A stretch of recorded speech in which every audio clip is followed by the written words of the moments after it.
If your chi is kind of chunky and you're feeling kind of funky, it might be time for you to get it together and do a little bit of smudging. Hello, Piglet. We're talking about smudging. I think I'll talk to you a little bit about some of the other things you can burn, like cedar.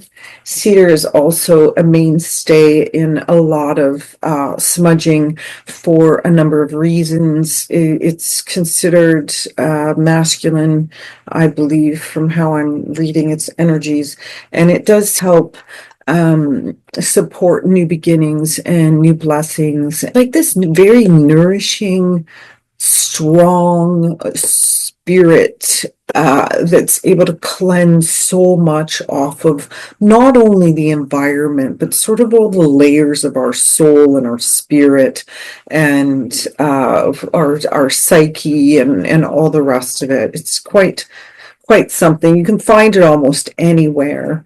And if I'm going to collect it, I tend to let the plant find me.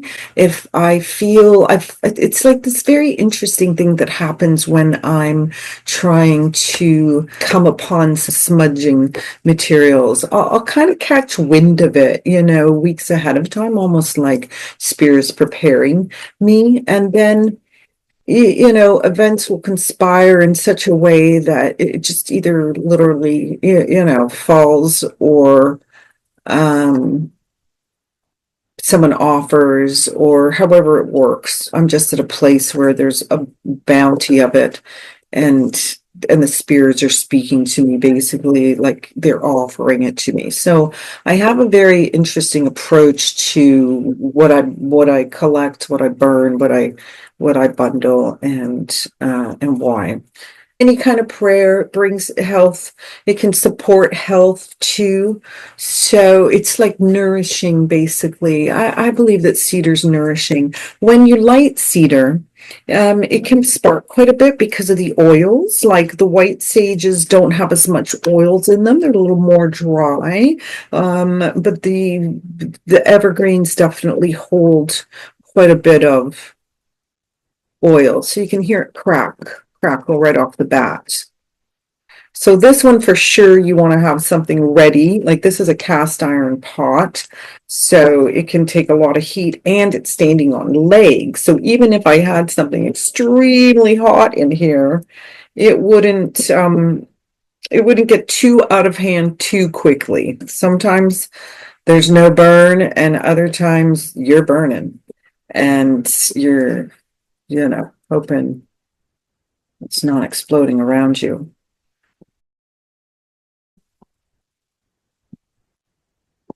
Sets off a really beautiful aromatic scent in the room. If you were going to do chakra work with this, I feel like it's the heart. I don't feel like this is like a third eye thing. I think it's a heart thing.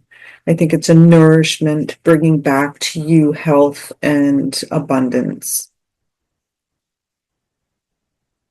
So again, you don't need giant, humongous bundles to get the point across. If you're burning with the intention and you're around the smoke. If you want to do a little bit of smudging every day, you can start your white sage. You can do your basic clearing. Let's get all the bacteria and the toxic energy out of the room. Burn a little bit of cedar as part of your prayer to the universe for the good things to come. And you know what? I wouldn't even have a vision of what that is. I would leave it as an open-ended prayer to the universe and your higher self and whoever's helping you, because they'll attract that energy of openness in you and show you things about your own path through the smoke. The smoke isn't just the burn, it's all the consciousness that surrounds everything in our way to our own consciousness, essentially. And it smells fantastic. Like, oh, it is so sweet. I do, though, feel that this would give you some wild visions if you were in a small enough room with enough of its smoke, I've got to say. The information that comes up around you as you're burning, I believe, is also the point. So if certain emotions are being evoked or certain imagery or certain things are being remembered as you're burning, then that's all related. No question. No question about it. And again, how much is too much? Well, sometimes too much is when the smoke detector goes off, and sometimes a little goes a long way. For sure, a little goes a long way. I've had that cedar burn, so that's about all I'm going to burn of the cedar today. I kind of had my moment with cedar, so I'm going to have a moment with the pine, and I'm going to rest it as it's burning on top of the cedar.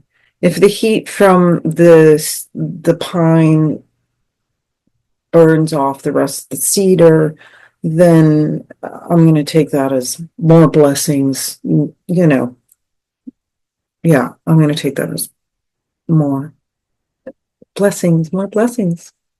That's how I would take that. So, what else could you burn to welcome in new energies, protections, and light?